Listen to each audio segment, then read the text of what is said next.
And instead of reacting to ill health years down the line, why don't we sort out some of these problems at the core? You know, Be proactive. Be proactive. Whoa. Welcome to Island Influencers, where we share stories of successful business owners, experienced professionals, entrepreneurs, and community leaders based or with influence in the Isle of Man. This podcast is brought to you by Thornton Chartered Financial Planners, because great financial planning has the power to change your life. Now here's your host, Sharon Sutton. Welcome to Season 6 and Episode 1 of 2025 Island Influencers. So in this, the inaugural episode of Island Influencers for 2025, I'm thrilled to chat with Dr. Karen Wilson, a medical pioneer, motorsports medic, and founder of the first private healthcare clinic on the Isle of Man, Mannin Doctors. Karen's fascinating career has taken her from Glasgow to India, and her entrepreneurial spirit led her to redefine general practice here on the Isle of Man. Whether it's patient care, holistic health, or community building, Karen's story is one of resilience, innovation, determination, and passion.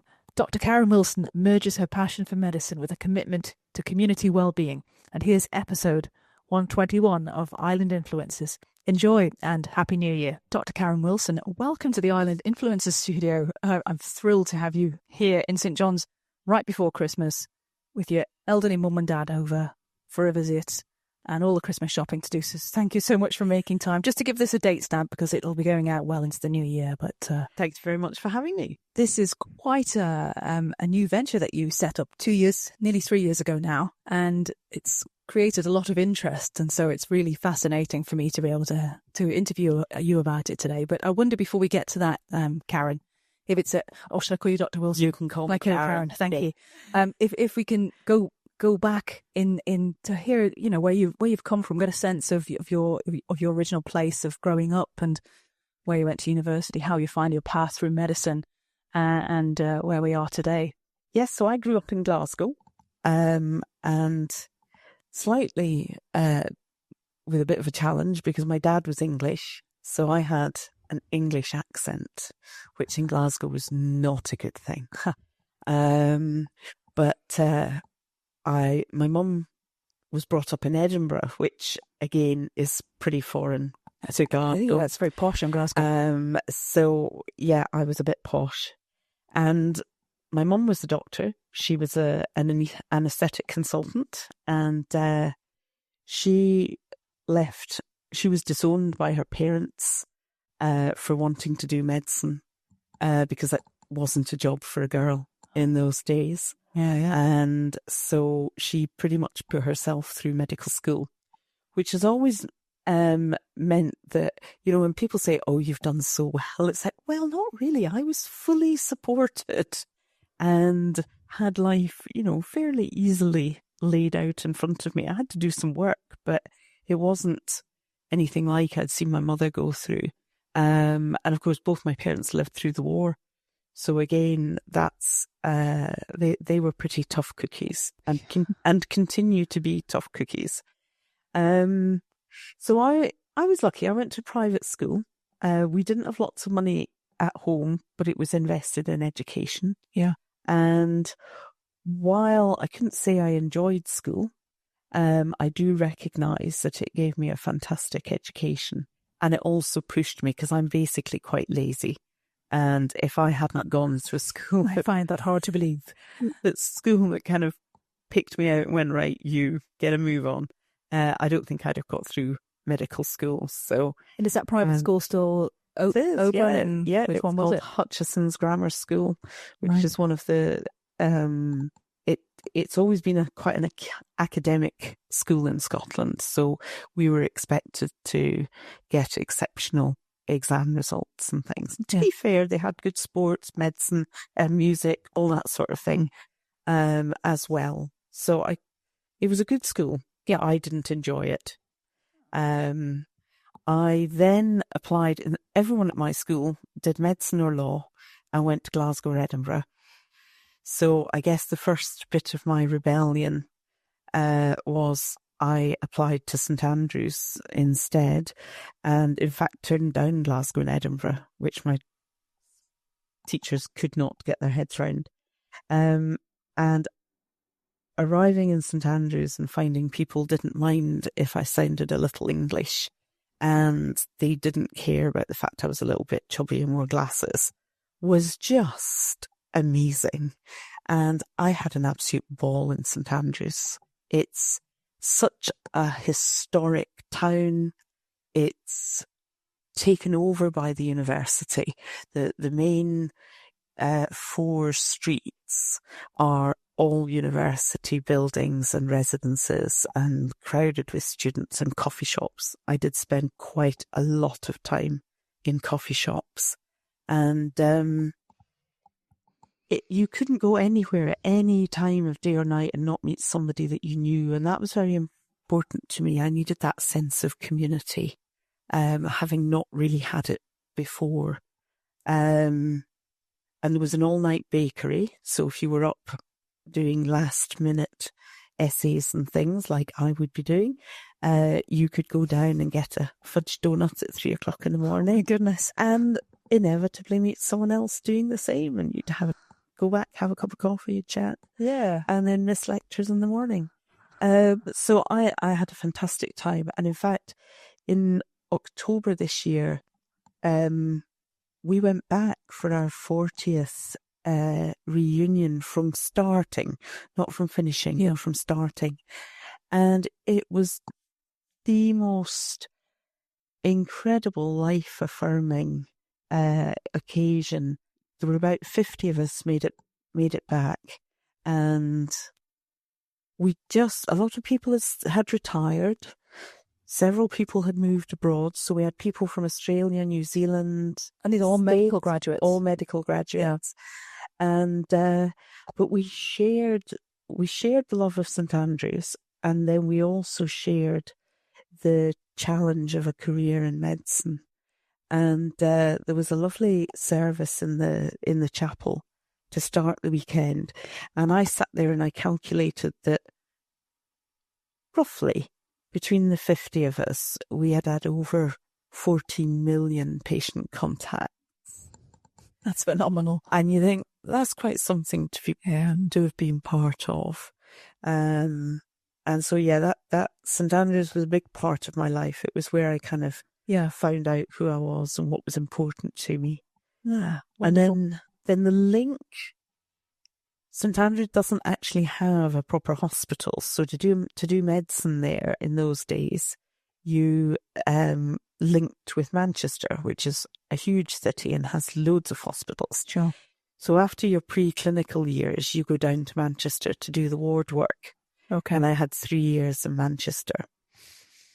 Not perhaps. Well, it was a big shock after St Andrews. It was very, very different. I'm not a city girl, but on the other hand, I discovered the joy of patients. And I mean, the first day going onto the wards and realising that, you could sit and chat to people and find out all about them and how individual and how different every single person is.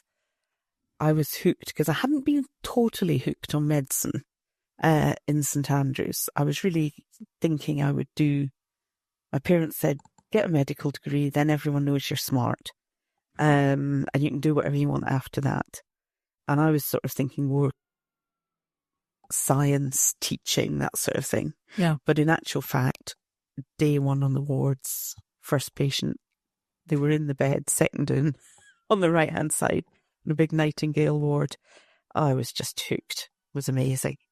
And I came to the Isle of Man because in your second year in Manchester, you have to do 4 months out of the main city, doing 2-month medicine and 2 months surgery exclusively on the wards, and they send you to some of the district generals.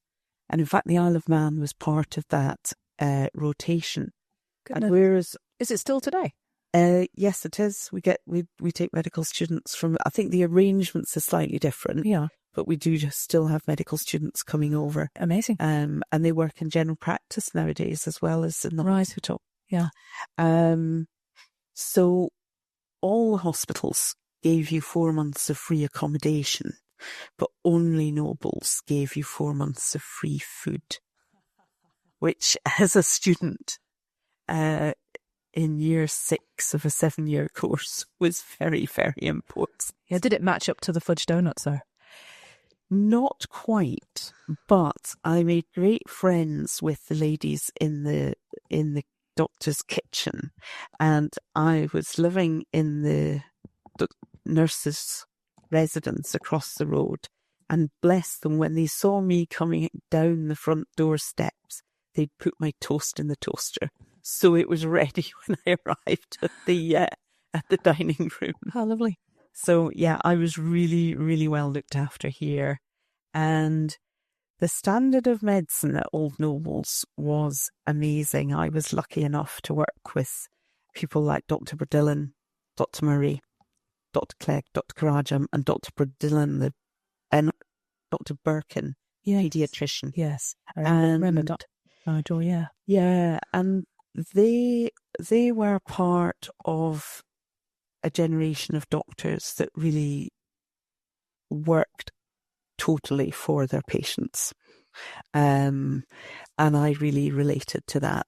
And Dr. Burdillan would spend an hour with a new patient and, would say to them, we're not finishing until we know what's wrong with you and we've got a plan. And that's so reassuring when you're sick, to know that somebody is going to sort you out. So I had a great time. And in fact, I came back to do my very first job on the Isle of Man. Again, it was one of the places you could apply to from Manchester.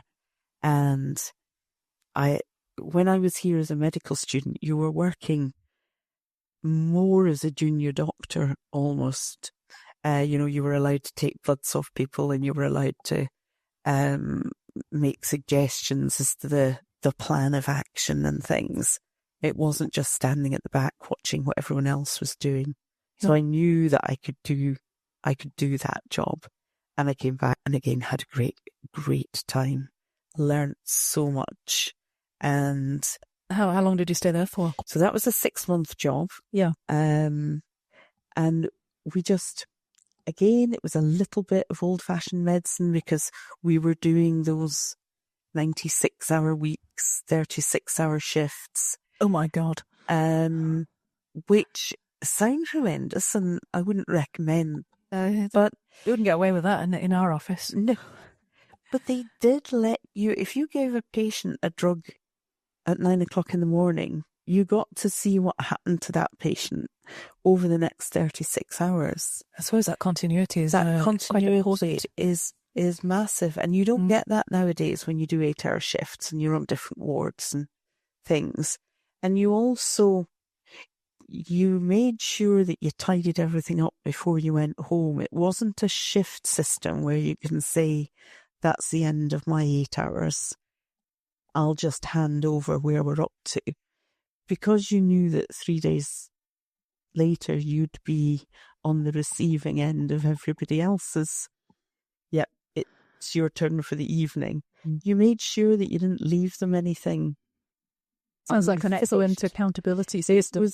You were very accountable. And because you didn't have much time for social life, the people you worked with became your social life. So we had a very close-knit, supportive environment. And again, I think that's not there for young doctors nowadays. I think this, the system of having, they used to call them a team or a firm in Manchester, that bit where everyone worked together all the time has gone. And so you haven't really got that same sense of belonging. Gosh. You don't really feel that anybody cares that you've been up all night or that you've had a really tough day. It can be really hard to replicate that. So that's how I came to the Isle of Man. Yeah, and then but you went back to Scotland then to finish your GP training, I think? Yes, so then I had to go back to Scotland because we didn't have a GP training program in those days on the island. And I chose to leave the northwest of England and go back to Scotland. And I worked in Dundee. And again, I've always been a little bit of a rebel. So traditionally, a GP training thing, they would package together sort of 4 hospital jobs, 2 or 3 of which would be really good, and one of them would be one that they couldn't fill any other way. And I thought, I don't want to do that. So I made up my own program. And so I was very lucky. I managed to get all my jobs in Nine Wells Hospital in Dundee. And again, it was a really good hospital. It was really high standard of medicine. I remember starting on the paediatric wards and being told that they didn't judge their juniors on how little they called for help, but how often they called for help, because you don't know anything about children, so ask us. And I think that's so important. You've got to be able to feel that when you're not sure what to do, you've got some backup somewhere, some support. So Dundee was an excellent place to work, and I did my paediatrics, obstetrics and gynecology, and I did a dermatology job as well, which was a bit unusual in those days, but it was great fun. That's a wide range of experience right there. So what happened when did you move on from there? So you do 2 years in hospital work, and then in those days you did a year as a GP trainee. So I got a job in Crieff, which is like a market town at the bottom of the Highlands in Scotland. Yes. And it was a really lovely rural town, and I'd have visits driving up half an hour up into the hills. We had lots of snow. Partly I was the only trainee that they'd had that had managed to keep going through the snow, but I was driving my little Lada estate in those days, and they just keep going. Amazing. Yeah, so, and again, I worked for a very traditional, old-fashioned GP, so I guess I've definitely had one foot in more traditional medicine.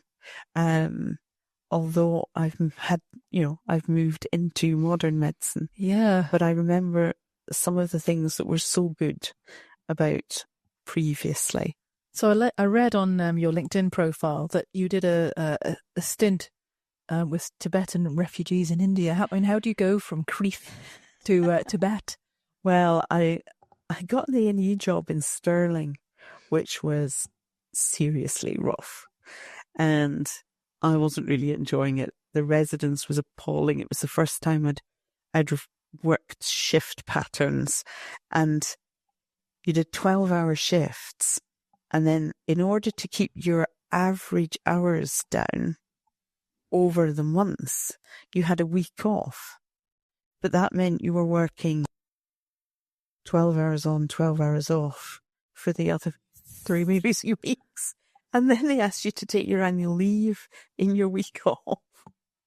And I was like, but that's like asking me to take annual leave in my weekends and evenings. So that's crazy. I thought, I'm not doing that. So I was looking for something else. This bit of paper that I'd had in my piling system, I call them, rather than a filing system, fell out. And I thought, oh yes, I remember putting that away for later. And so it was a request for doctors to go to work in a Western style hospital in northern India, where the Tibetan refugees have set up. When the Dalai Lama left Tibet in the early 50s, he went to India, and India gave him a village in the hills, which used to be an old British Raj summer station. And it had been everyone had left after a big earthquake. And so it was basically empty.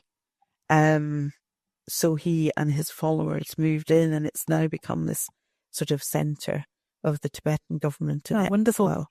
So they had a Tibetan hospital that practiced Tibetan medicine. Yeah, did they do any meditation as part of that? So massive. As it was, the Dalai Lama says everybody should meditate 10 minutes a day. Absolutely. And if you're too busy, you should do an hour a day. Absolutely. So, and there were lots of all the different monasteries that there were in Tibet would set up their own monastery in Dharamsala. So we had lots and lots of monks and nuns all around the village. Superb. So there was also a hospital that was run by the Tibetans, but they used Western doctors to staff it primarily. Yeah. And so they had access to Tibetan traditional medicine and Western medicine. And I actually spent a year there. I went out for 6 months, but decided it was fantastic. So I stayed for as long as my visa would allow me to. Okay. And that answers my question as to why you came back. You had to. I had to. Yeah. Yes, I had to. I would still be living in India if I was allowed to earn a living, but it's very difficult for British doctors to work and earn in India because they have plenty of homegrown doctors. Yes, I'm sure. So, it was fascinating. India is another planet. I think you either love it or loathe it, and I just thought it was so interesting. Yeah, tremendous. And so colourful, and lots of religious ceremonies and lots of completely different ways of looking at life and things. You'd be trundling along in our little ambulance, which was just a little Land Rover, and the 19-year-old ambulance driver would screech to a halt, and you'd be thinking, what's going on? What's the problem? And he'd get out, and he'd have seen some ants at the side of the road, and he'd get down and he'd put a little row of stones round about them so that anybody else using the road would see that they were there and not to accidentally stand on them or run over them, because you don't want to kill anything, because that could have been a relation in a previous life in the reincarnation. Who's to say? But it was the fact that people lived their religion. It was there through to their very bones. You know, at 19, that was normal, natural reaction to do that. And you think, we've lost that somewhere along the lines. Yeah, maybe Western world is entirely different. Entirely different. So it brought you back to... Well, of course, I'm sitting there thinking, oh, crumbs, I've only got a couple of weeks to go. What am I going to do? I need some money because I haven't had any money coming in for a year. Where could I get a job? So I thought, I wonder if the Isle of Man would have me back. So I applied, I came back, I had my interview, met a friend, as you do on the Isle of Man. The day I arrived, met a friend in Strand Street, had dinner, had my interview the next morning with a very sore head. Right. It was painful. But luckily, Dr. Clegg didn't notice. So I got the job. So I spent another 2 years working in the medical side of Old Nobles. Right. And then when we moved to New Nobles, I had come to the end of that 2-year contract. And so I started building what they call a portfolio career. So I was working with Dr. Clegg in the rheumatology clinic 2.5 days a week. And I was doing some GP locums, so filling in. I preferred doing locums where I was there in the same surgery, like every Friday. I would work in Peel and I was their nice lady doctor because they had 4 blokes. So I preferred doing that rather than just parachuting in for one surgery. Yeah, sure. And I started working at the hospice, and I was doing work there during the day in their on-call shift. And I also ran an acupuncture clinic because, again, in those days, the hospice had a very, very strong complementary therapy department that was completely integrated into the sort of medical management of the patient. You know, when you were discussing managing their pain and anxiety, you'd be just as likely to say, well, they need a course of aromatherapy and they need some acupuncture for that, and let's increase their morphine. But it was all just part of the same. Sounds holistic. It was totally holistic. And I don't think in those days they realised how unusual that was. Sort of ahead of the game, really. They were very much ahead of the game. Yeah. I did some out-of-hours GP work, and then I started working in the family planning clinic. Right. And is that linked to Nobles as well? Family planning in those days was linked to Crookall House and primary care. Yeah. So I ended up, I've got 3 different pension plans because, of course, I've worked at Nobles, the community, and hospice. I see. So nobody knows where I belong. You'll be a challenge then? Yes, undoubtedly. Okay, very good. So, and I also have seen that you were quite daring, doing a bit of a Annika Rice and jumping on a helicopter during TT. How did that come about? Well, that started, I think that started when I was a house officer. I discovered that people would actually pay to have doctors hanging around motorsport events. They couldn't run their event unless they had a doctor. Not motorcycling. And as someone who'd spent 7 years without any income other than a grant and what my parents would give me, the idea of being paid for this was amazing. So I take it motorsport was something you actually were interested in? No, I was interested in sleeping. So if you'd done 36 hours on call and you get to Sunday morning and you've got the day off, the tendency is to go to bed and waste the whole weekend. So I worked out if I signed up at Derby, then I could go and sleep in the back of an ambulance. I might get cold, but I might not. And the rest of the time, I had the company of the team from Hog Rescue, who were brilliant people. We had so much fun, fun and games. And so that was how I got involved in motorsport. I can sleep at the start line of a drag race, which is a very, very noisy place to be. Yeah. But I also got quite interested in pre-hospital medicine, and I used to go to their training evenings and things. And, you know, you think you're quite good at medicine when you can sort of attend a cardiac arrest or something in A&E.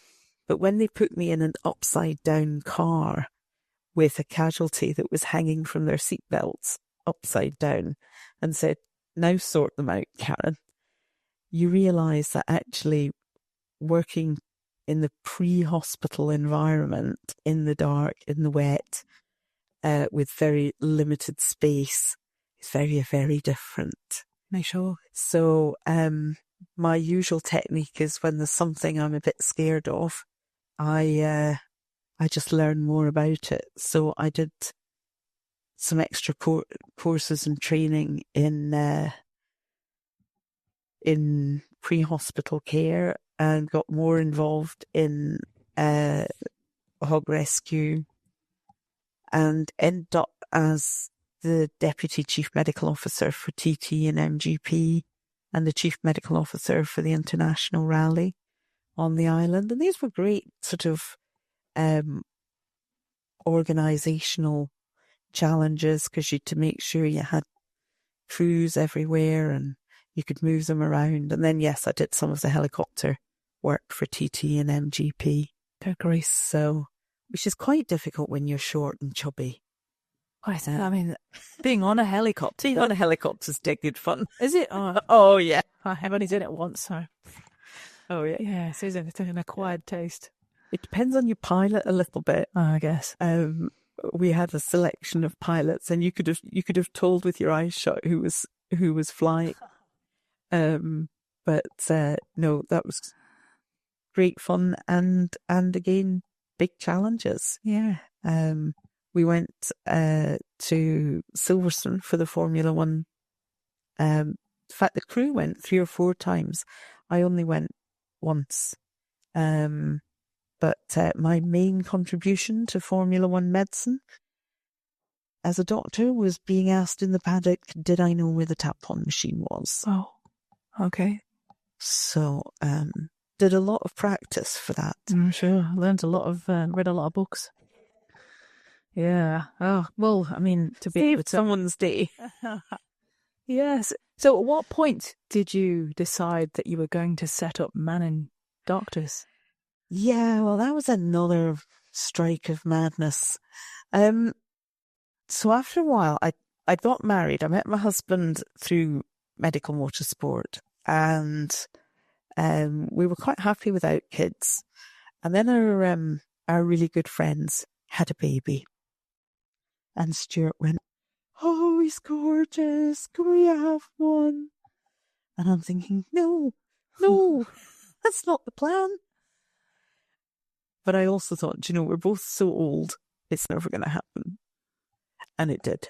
Oh my goodness. So, having spent an entire pregnancy unable to imagine the next stage, I then brought home a very cute little baby who turned out to be just amazing, fascinating, and great fun to be with. So, yet again, Stuart was right.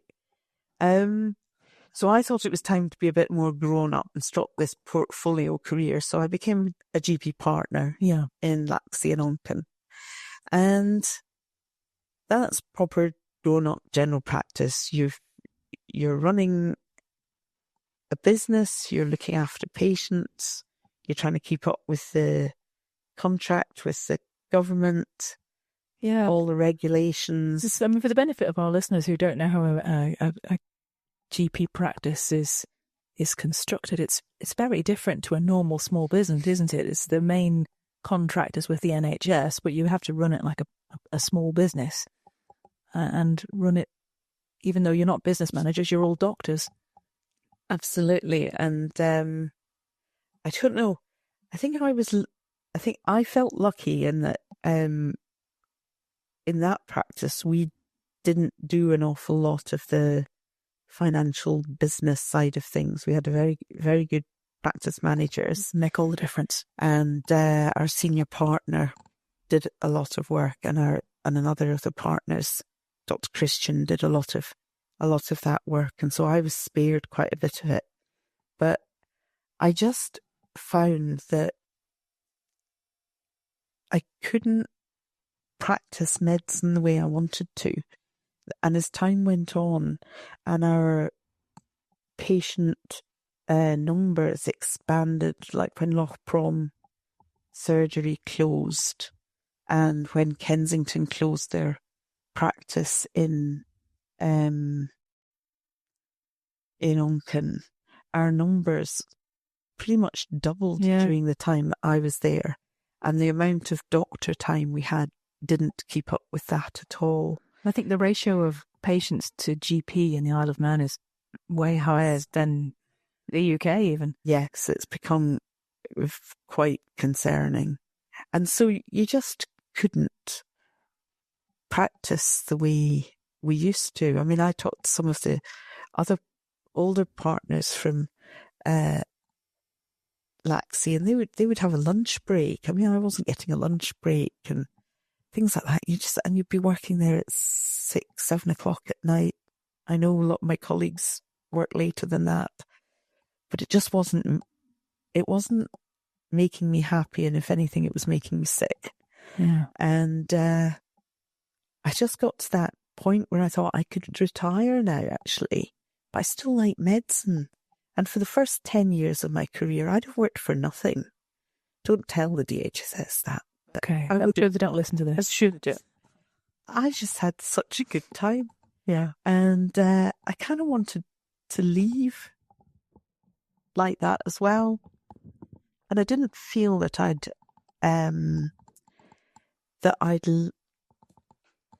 learned everything or given everything that I was able to.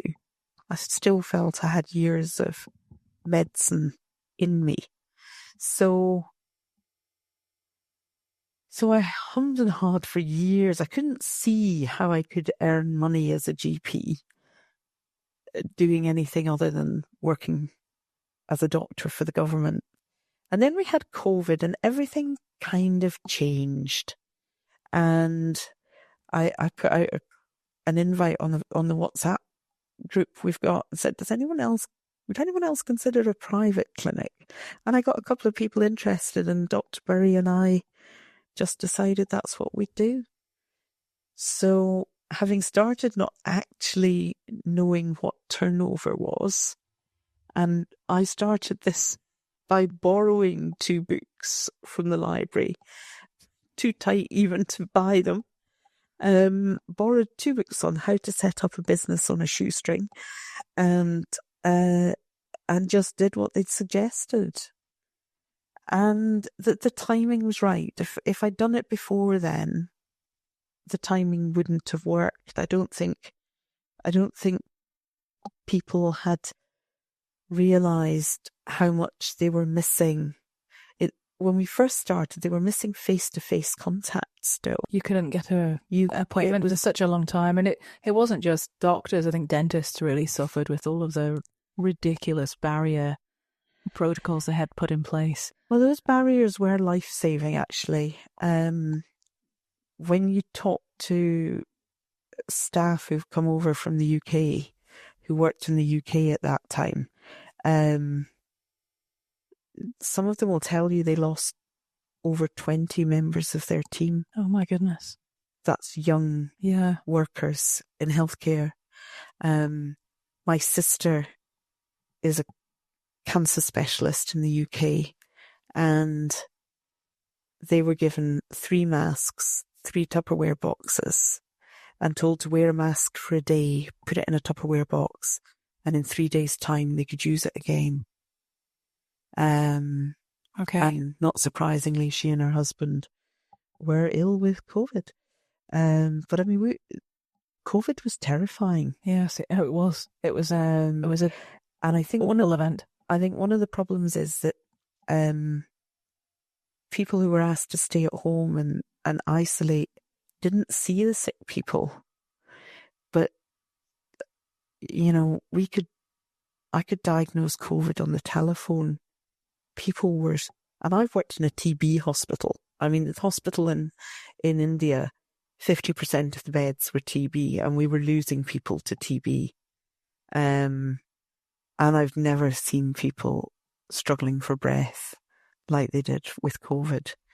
Yeah, that is scary. So I think, to be fair to the governments, I think their precautions were reasonable. In hindsight, it's always easy to see that you do things differently, but sure, it was terrifying. But we came through it. But when we started Mannin Doctors, people still couldn't be sure of getting a face-to-face appointment. So that was kind of our first starting point, was that we would see people face-to-face. Yeah. And all the way through, we've said we'll see you within a week. That's been my sort of guiding aim. Very good. And then much longer appointments so that we've got time to deal with things. Yeah, sure. 10 minutes is no time, is it? 10 minutes is no time. No. Hell no, when you've got like next patient coming in, how are you going to read the history? And yeah, I can see that. So that's been going now 2 years, and how's that progressed? What have been your win and your highs and lows?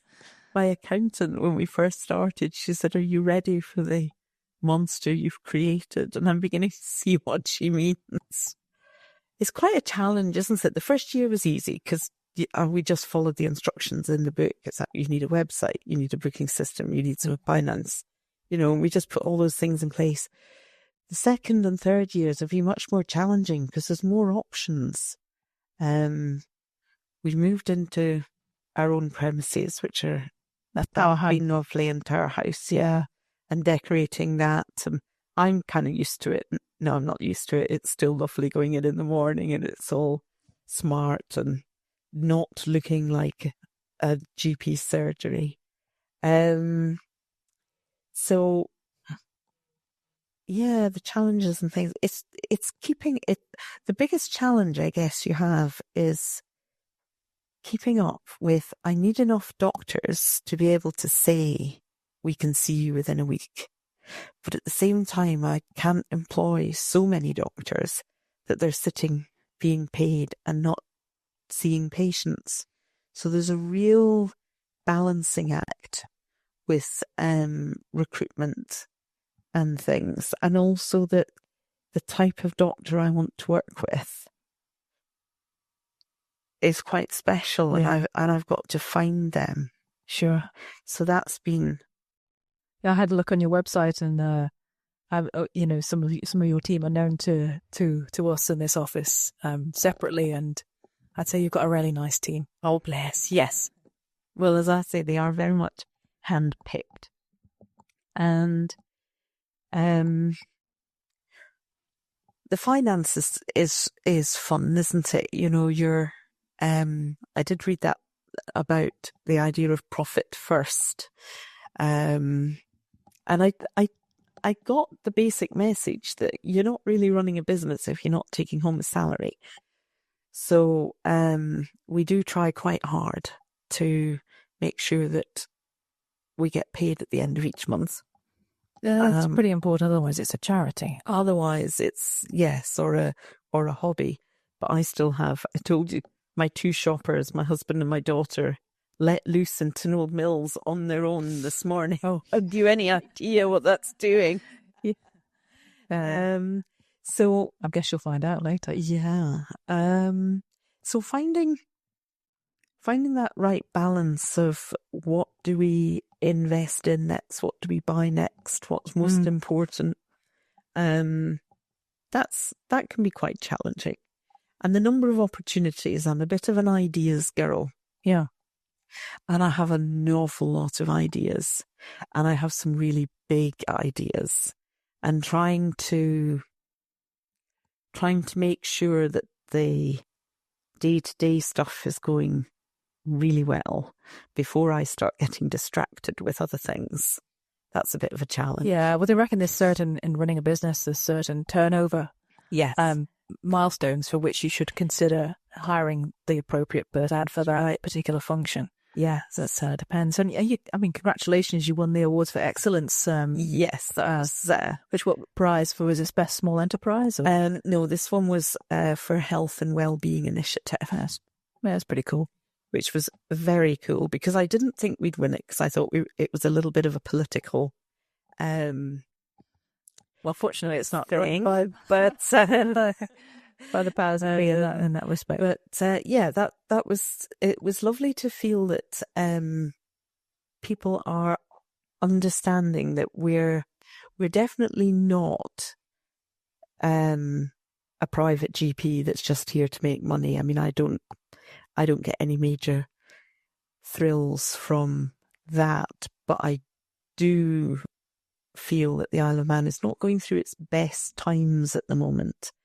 And small businesses are one of the ways of really trying to set standards and live ways that we talk about doing, but actually doing. I meant to say that to you.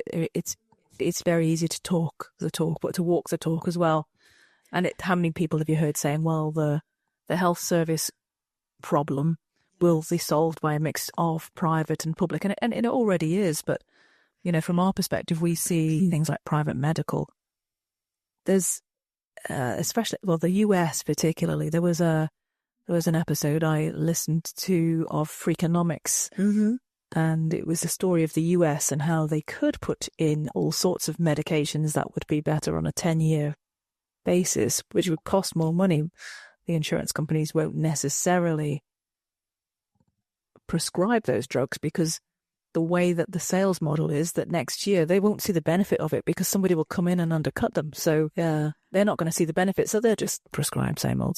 And was the danger of that, I suppose. I think the other big problem we've got on the Isle of Man is that an awful lot of the big political decisions that are made about the NHS are made in the UK, and they're dealing with a population of over 80 million.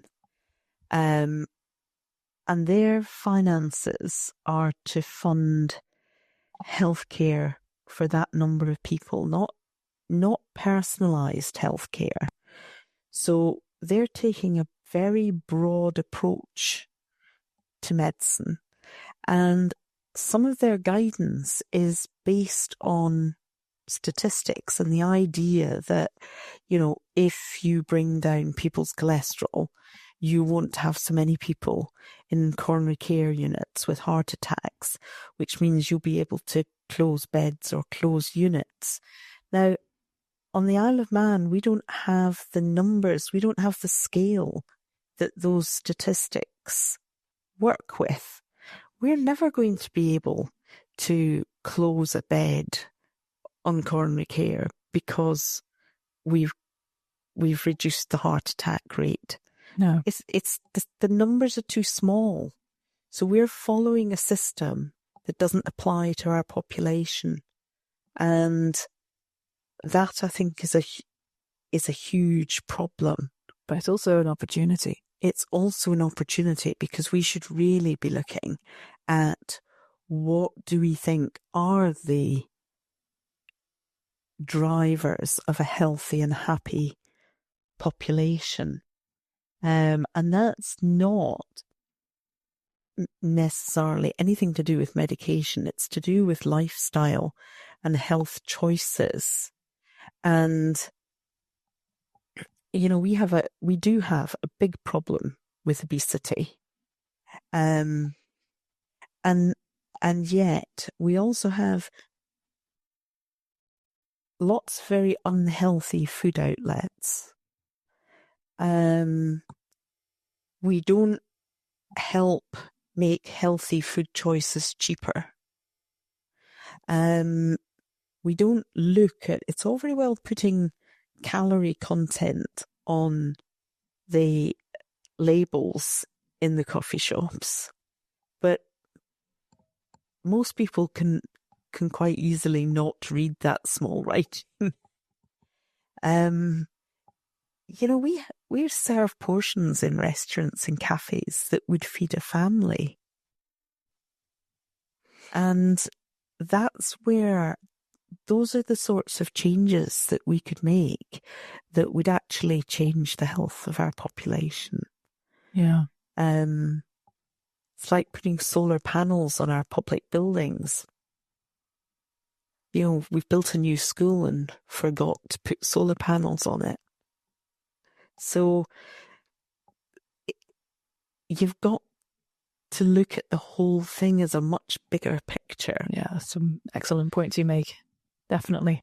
I mean, I ask people when I meet them in my day job, financial planner, earliest memory of money. And you said before about, the money was spent on education. I wonder how that has. You've mentioned it a few times. How you're not motivated by making tons of money out of a private practice. So just wondering what your early memories are of it. How is it growing up, and your sort of core beliefs around it, really. Yes, we didn't have lots of we didn't have a lot of money in the house. My parents bought a nice house, but it was extremely dilapidated, and they then spent the next 20 years renovating it. So we didn't have lots of fluffy carpets and things like my friends. A lot of dust. It's quite a lot of dust. And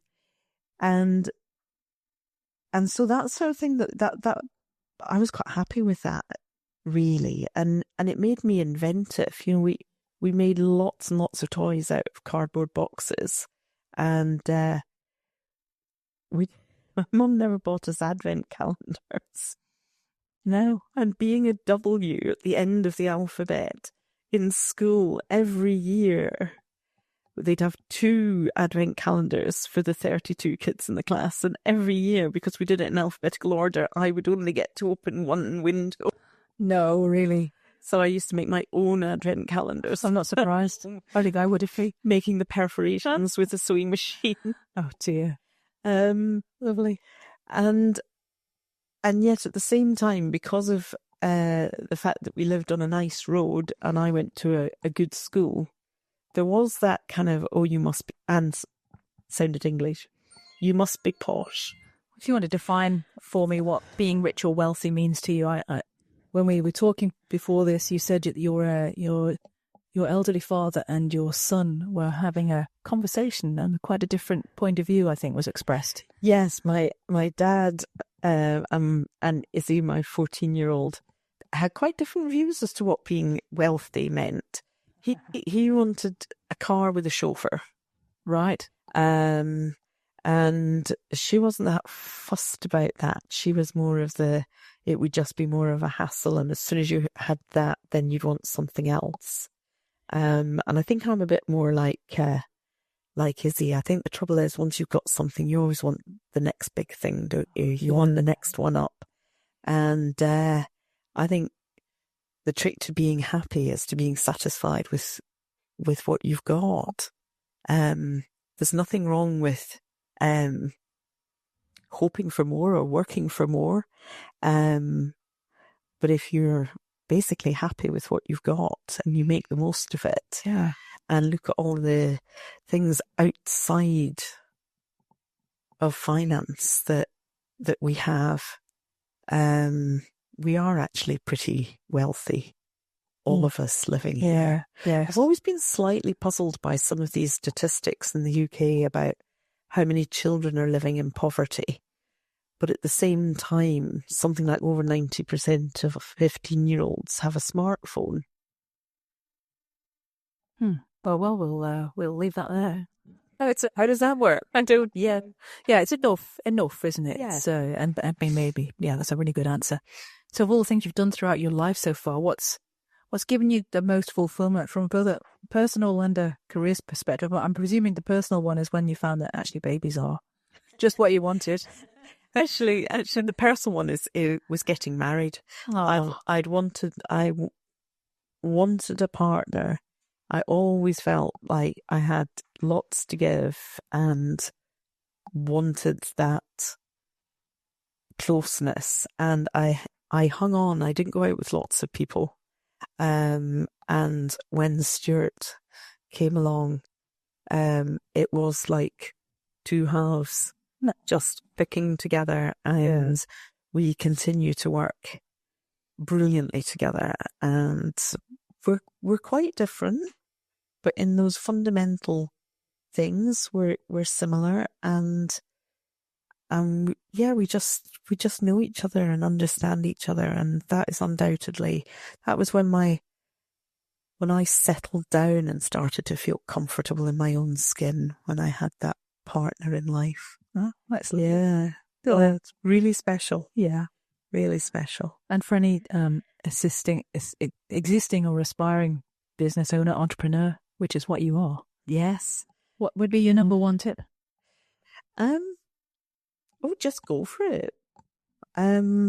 Just go for it, and keep trying different things, because as I said, I have lots of ideas, and I'm aware that some of them don't always work out, but that doesn't mean they weren't a good thing to try. No, and on that basis, what would you tell your 18-year-old self?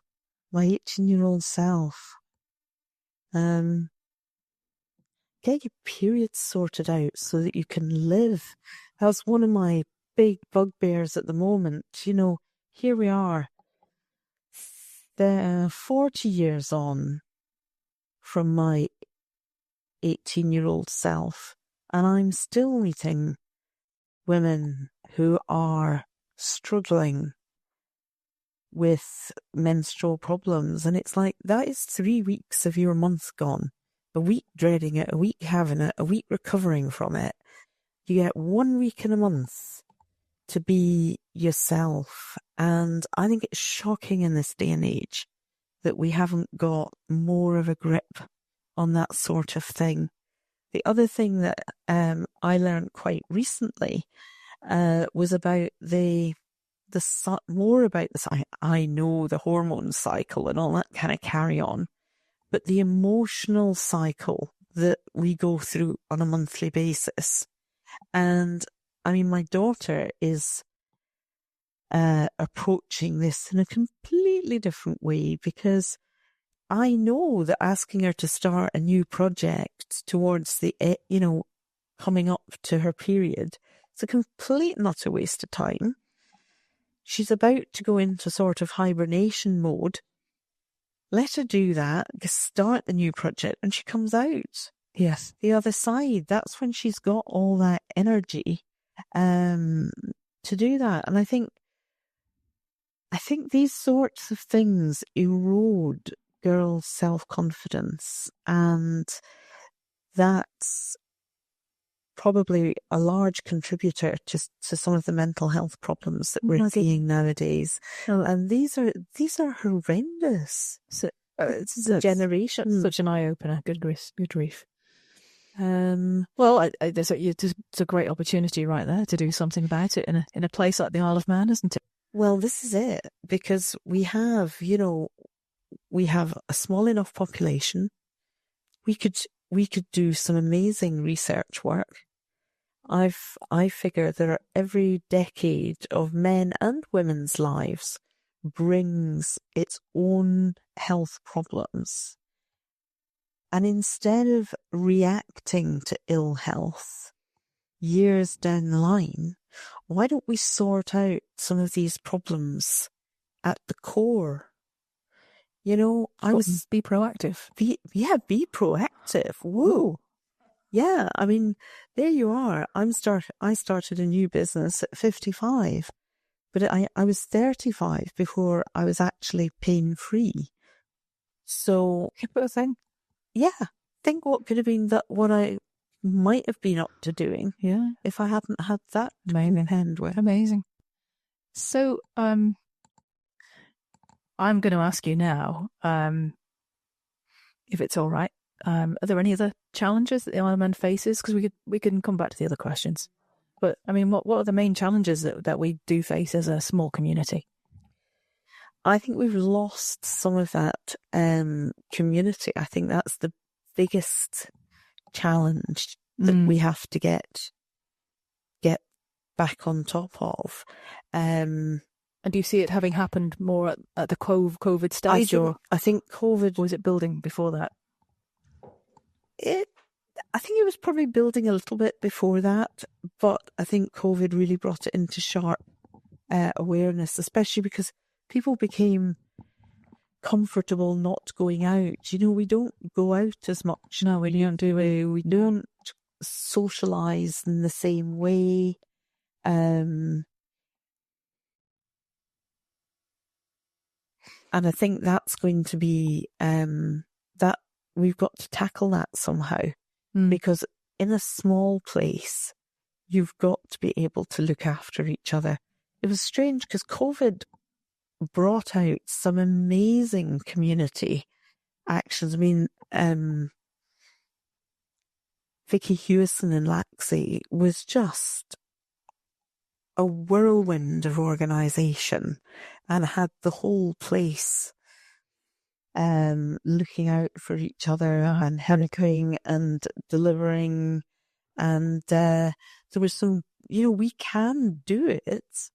We just need to be an awful lot more proactive and keep doing it. Yeah, super. And I think we need to expand that concept of health to include more of the alternative or complementary health options. I do acupuncture. Both my husband and I have had huge benefits from counselling and coaching. That doesn't, and we've got some really skilled therapists on the island. I mean, I'm so lucky now because in our clinic, I've met several of them, and I can now match the patient to the therapist that I think they'll get on best with. Amazing. And that's instead of an antidepressant. Yeah, but that's come from your own skill and interest in that area, hasn't it? You were telling me about this mentor group you're part of in the UK. Yes, and I think we probably need to start looking at using coaches and mentors a lot more to help us with life's ups and downs. You know, it's not easy life. No, it isn't. Some days it's really tough. There seems to be a lot more acceptance around mental health issues these days, but you try talking to somebody on an individual basis about it. I'm guessing there's a bit of resistance still to that. Yeah. And people still wait till they're very, very depressed before they come for help. Yeah. Although it's interesting how if you create an environment that is welcoming and not time pressured, people do. I see a lot more males in Mannin Doctors than I would do in the NHS. Interesting. Interesting. And I think they just realise that they won't be irritated by the whole process. Whereas I think they feel that they won't get what they need. Yeah, that is interesting. So, do you get to a slightly lighter note? What do you do to relax? How do you keep your life in balance? I'm not the best doing that. I have the coaching that I do, which I do part of a coaching system online. And in fact, every January, they run a series of free classes. And this year it's something like January the 14th to 18th. And it'll be advertised on our LinkedIn and our Facebook pages, because I think there's One of Many Women is an amazing organisation. And it's certainly opened my eyes to why I need to do more to relax and why I get burnt out and things. I'm a big reader, though. I like reading. Yeah, what things do you read? What's your favourite thing? Big fan of Outlander and the Sharp novels. That's what I'm reading at the moment. Oh, fabulous. And it's interesting watching Izzy, who wasn't a reader, in fact hated reading. She is now starting to devour books. And it's like funny because lots of kids don't. It's too easy to pick up a screen, isn't it? Yeah. And what about movies? Any movies or TV series or anything that's inspired you? Inspired me? No, we tend to use the TV definitely as a bit of a switch off. We've just finished watching Downton Abbey for a while. We do like The Big Bang Theory, especially as they actually had in several of the episodes, actually, they have equipment that was made on the Isle of Man on the set, and they have a brochure, a sales catalogue from one of the Manx companies. So we're big fans of horrendous Big Bang Theory. And what about your favourite quote? Have you got a favourite quote for me? Yes, my favourite quote is, "For the triumph of evil, it is only necessary that good men do nothing." And that's very brave. I think I've lived by that. Got myself into difficulties sometimes, but I think that, again, it puts an onus on everybody. I agree. And finally, where can people go to learn all about you, the work you're doing? ManninDoctors.com? ManninDoctors.co.uk. Okay. We've got a Facebook page. We've got a website. We've got a LinkedIn page. And we're working on doing some new things in the new year to try and explain more of what we do, because the trouble with general practice is we do everything. Yes. You know, it's all right. You go to an orthopaedic surgeon and you know he's going to replace your hip or your knee. You go to a GP and they can do anything, or at least they can start the process. Yes. So I've got to think of imaginative ways of explaining all the things we do. Yeah. I look forward to seeing that. A frequently asked question for you that I thought of. So if you come to you as a private GP, can I then go back to a normal GP? Yes. So you can flit in between one and the other. It's an interesting fact. The issue is that you, by being a Manx citizen, you are entitled to NHS care. You can choose, just like private schooling, you can choose to take advice somewhere else, but you remain entitled to NHS care. Now, some of the managers at Manx Care would like to have this a little bit more clear. They kind of say, oh, well, if you start getting your hip replaced privately, then everything to do with that should be private. So the blood tests that you need beforehand, the care that you need after should all be done privately. That might be how they'd like to put it, but it's actually not how it should be. Okay. It's a good concept, and it's better if the insurance company or whoever can do that. But if you have a complication after your private surgery, then you are still an NHS patient. Well, especially if you get admitted to A&E, I'm guessing. Yes. Yeah. And the other, I mean, you can't not be entitled to those. No. Well, you even are in the US, aren't you? Let's face it. Yeah.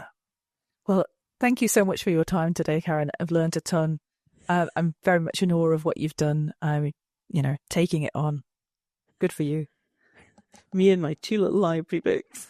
Brilliant. Well, it's been great fun, and I appreciate all the patients who have got on board with the concept and help it work, because I am trying to show that there is a better way of doing general practice than what we've had, and it doesn't necessarily need to be more expensive than the system we've got. No. Great. Thanks so much for your time, and all the best for a Thank happy you and very healthy much. 2025.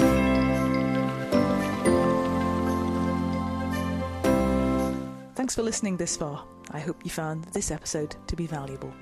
If so, I'd like to ask you for a small favour. Would you please go to Apple Podcasts and leave a 5-star review, because that's one of the best ways for others to find the series, and please send a link to the podcast to 3 friends or colleagues who know they'll find it helpful.